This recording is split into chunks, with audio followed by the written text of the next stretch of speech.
اس دولت سے دور ہو جا جو تجھے رب کے در سے بھی دور کرے، نبی کے ذکر سے بھی دور کرے، اہل بیت سے بھی دور کرے۔ اور جب اللہ کا ذکر آئے تو کیا کرے؟ لوگوں سے باتیں کرنے لگ جائے کہ یہ میلاد کہاں سے آیا۔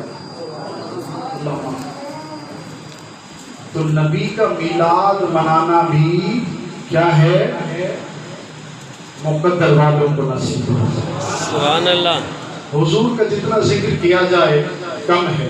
انشاءاللہ باتیں پروگرام کا انشاءاللہ پہلا سلسلہ انشاءاللہ آپ کے علاقے کی جو الحمدللہ عظیم الشان یہ جامع مسجد ہے، اس سے سالانہ جو پروگرام ہوتا ہے انشاءاللہ پہلی نشست کا آغاز کل سے ہو جائے گا۔ یہ باتیں انشاءاللہ آپ سنتے رہیں گے۔ تو حضور کا ذکر، ابو لہب حضور کا چچا تھا۔ کیا تھا؟ بہت سے کیا تھا؟ چاچا ابو لہب۔ ابو جہل کون تھا؟ چاچا۔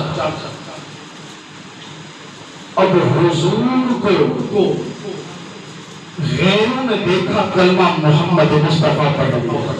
سبحان اللہ۔ ٹھیک ہے، حضور کو غیروں نے دیکھا کلمہ پڑھ کے مسلمان لا الہ الا اللہ محمد رسول اللہ صلی اللہ علیہ وسلم۔ میرے سبحان اللہ۔ حضور کو حضور جس راستے سے گزرتے پتھر گواہی دیتے۔ سبحان اللہ۔ میرے حضور جس جگہ سے گزر جاتے وہ زمین کا ٹکڑا خوش نصیب ہو جاتا۔ سبحان اللہ۔ آج ہر کوئی مدینہ مدینہ کہتا ہے۔ سبحان اللہ۔ آپ بھی سبحان اللہ کہتے ہیں۔ سبحان اللہ۔ سبحان اللہ۔ اس مدینے کا پرانا نام تھا یثرب۔ کیا نام تھا؟ یثرب۔ یثرب کا معنی ہے برائیوں کی جگہ۔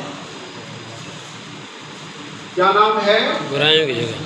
یثرب کا پرانا نام کیا تھا؟ اس کا مطلب کیا ہے؟ برائیوں کی جگہ، تکلیف کی جگہ۔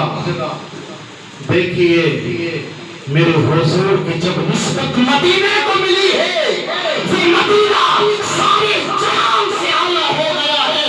فرمایا اگر مرنا چاہتے ہو مدینے میں مرو، فرمایا اگر مرنا چاہتے ہو مدینے میں مرو گے، جو مدینے میں مرے گا اسے حساب کتاب ہوا۔ سبحان اللہ۔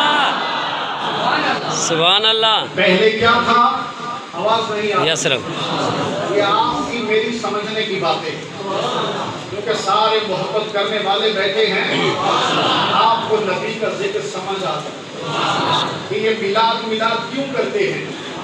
یہ آپ کی محبت ہے، بیان کرنے کا ارادہ نہیں تھا، تقریباً 3-4 دن سے بخار تھا، آپ سمجھ رہے ہوں گے میری آواز سے بھی۔ تو آپ کی محبت میں یہ باتیں بتا رہا ہوں کہ یثرب کا مطلب سمجھ آ گیا؟ جی صحیح، برائیوں کی جگہ۔ لیکن جب نسبت میرے حضور سے ہوئی، سبحان اللہ۔ نسبت جب میرے حضور سے ہوئی، خدا کی قسم حدیث کے الفاظ ہے، فرمایا اگر مرنا چاہتے ہو مدینے میں مرو، کہ جو مدینے میں مرتا ہے اسے سبحان اللہ بخشش کا پروانہ مل جاتا ہے۔ فرمایا اگر شفا چاہتے ہو، گرد و غبار چاہتے ہو، دعا مانگو کہ تمہیں گرد و غبار بھی مدینے کی لگے۔ سبحان اللہ۔ سائنسدانوں نے، ڈاکٹروں نے تحقیق کی، جب کرونا وائرس آیا، کرونا وائرس، اس جگہ پہ نہ جاؤ، اس جگہ پہ نہ جاؤ، لیکن جب بات مدینے کی آئی سائنسدان حیران ہو گئے۔ فرمایا اس مدینے کے اندر کوئی وبا آ ہی نہیں سکتی۔ سبحان اللہ۔ مدینہ مدینہ ہے۔ سبحان یہ اللہ۔ نسبت کس وجہ سے ہے؟ آواز نہیں آ رہی۔ سبحان اللہ۔ میرے حضور کی وجہ سے، سبحان اللہ۔ حضور کی وجہ سے ہے کہ مدینے کی گلیاں جو، اللہ آپ کو مدینہ دکھائے۔ آمین۔ ماشاءاللہ خوش نصیب لوگ ہیں جنہوں نے مدینہ دیکھا بھی ہے۔ اللہ مجھے بھی آپ کو بار بار مدینہ دکھائے۔ مدینے کی جو گلیاں ہیں، سبحان اللہ۔ ہم نے عاشقوں سے سنا ہے کہ جو عاشق ہوتا ہے، میں عاشق کی بات کر رہا ہوں، میں سچے محب رسول کی بات کر رہا ہوں۔ فرمایا کہ جب مدینے کی گلیاں دیکھتے ہیں، مدینے